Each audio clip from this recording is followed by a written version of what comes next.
Injil Lukas diawali dengan kisah kelahiran Yesus. Lalu Lukas menunjukkan kepada kita bahwa Yesus adalah Mesias bangsa Israel yang memberitakan kabar baik tentang kerajaan Allah bagi orang miskin. Dan ialah Nabi Allah yang sesungguhnya bagi Israel. Pada bagian berikutnya, Yesus bersama para muridnya melakukan perjalanan panjang ke Yerusalem, di mana mereka akan bergabung dengan ribuan orang Israel untuk merayakan Hari Raya Paskah kuno. Nah, Lukas ingin agar perjalanan dari gunung menuju Yerusalem ini mengingatkan kita pada perjalanan panjang bangsa Israel pada zaman dahulu. Bersama Musa, mereka berangkat dari Gunung Sinai menuju ke tanah perjanjian. Dan di kemudian hari, Raja Daud menetapkan Yerusalem sebagai ibu kota mereka. Jadi di sini, Lukas menggambarkan Yesus sebagai Musa yang baru, yang memperbarui perjanjian Israel dengan Allah. Dan sebagai Daud yang baru, yang mengumpulkan orang-orang untuk hidup menurut perintahnya. Ketika Yesus pergi, ia mengutus sejumlah besar pengikutnya untuk mendahului dia, mempersiapkan setiap tempat baru yang akan ia kunjungi. Kemudian saat Yesus tiba di sana, ia akan memberitakan kabar baik tentang kerajaan Allah dan ia akan memanggil orang-orang untuk mengikut dia dan ikut serta dalam gerakan baru yang sedang Allah kerjakan di Israel. Pada bagian ini, terdapat banyak pengajaran Yesus dan perumpamaannya, khususnya tentang bagaimana mengikut Yesus akan mendorong kita untuk benar-benar mengubah cara kita berpikir tentang uang, bagaimana kita menyelesaikan konflik dan memperlakukan orang miskin. Di tiap kota, Yesus membentuk komunitas orang-orang yang belajar untuk hidup dengan cara yang benar-benar baru, sehingga ketamakan diubahkan menjadi kemurahan hati dan kemarahan menjadi pengampunan.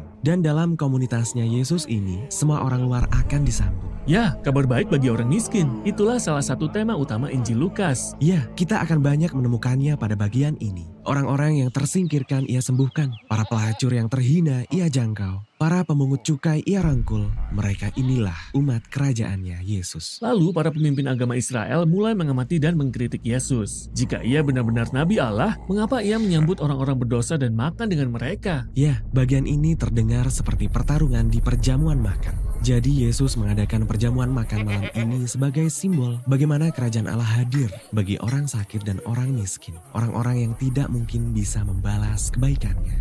Yesus juga menghadiri berbagai perjamuan makan bersama para pemimpin agama Israel. Ya, dan ia menegur mereka dengan keras karena telah menjadi perkumpulan sosial yang arogan dan eksklusif. Namun mereka tidak mengerti. Karena itu Yesus menceritakan sebuah perumpamaan yang terkenal. Seperti ini. Ada seorang ayah yang memiliki 2 anak laki-laki. Anak sulungnya dapat dipercaya dan menghormati ayahnya. Anak bungsunya sangat kacau. Ia memberontak dan menjual harta warisannya untuk pergi jauh. Dan ia menghabiskan semuanya untuk berpesta pora dan untuk hal-hal yang bodoh. Kemudian terjadilah wabah kelaparan di negeri itu.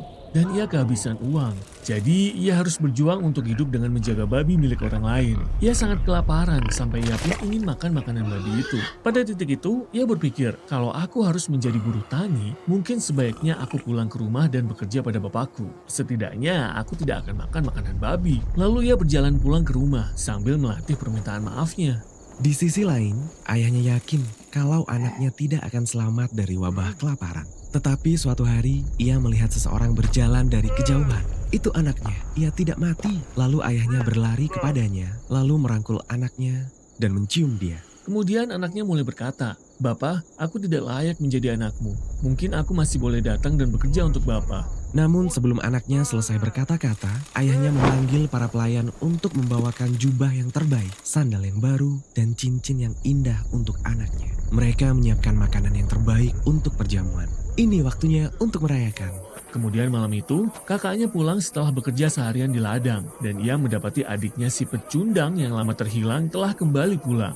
Dan mereka merayakannya. Maka marahlah dia. Coba pikirkan, sudah bertahun-tahun ia setia kepada ayahnya, tetapi tidak pernah ia dirayakan seperti ini. Tetapi ketika anggota keluarga yang memalukan ini pulang, mereka malah merayakannya. Menyebalkan, ia tidak mau ikut dalam perayaan itu. Lalu ayahnya menemui si kakak di luar dan berkata, "Anakku, engkau sudah berada dalam keluarga kita. Segala kepunyaanku adalah kepunyaanmu. Namun, kita patut merayakan adikmu. Karena ia telah hilang, tetapi sekarang ia didapat kembali. Ia telah mati, tetapi sekarang ia hidup kembali." Yesus ingin agar para pemimpin agama memandang orang-orang luar seperti Allah memandang mereka sebagai anak laki-laki dan perempuan yang telah direbut kembali dari kematian. Komunitas kerajaannya Yesus terbuka lebar bagi semua orang. Satu-satunya syarat masuk adalah dengan merendahkan diri kita dan menyadari kita butuh belas kasihan Allah. Jadi, penolakan para pemimpin agama terhadap Yesus dan pengikutnya sebenarnya merupakan penolakan mereka terhadap Allah Israel.